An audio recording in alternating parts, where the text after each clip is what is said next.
แล้วนะ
แก้ไขผู้ชม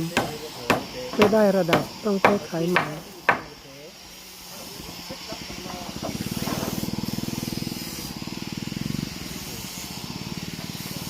ต้องแก้ไขให้มันได้สัดได้ส่วนได้มาตรฐาน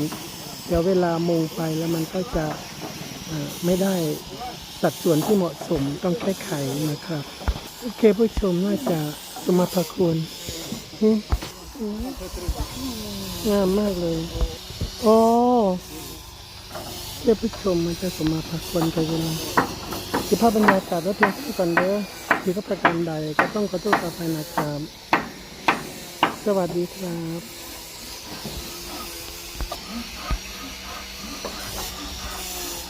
ตู้ไปที่ไหนเจ้าตา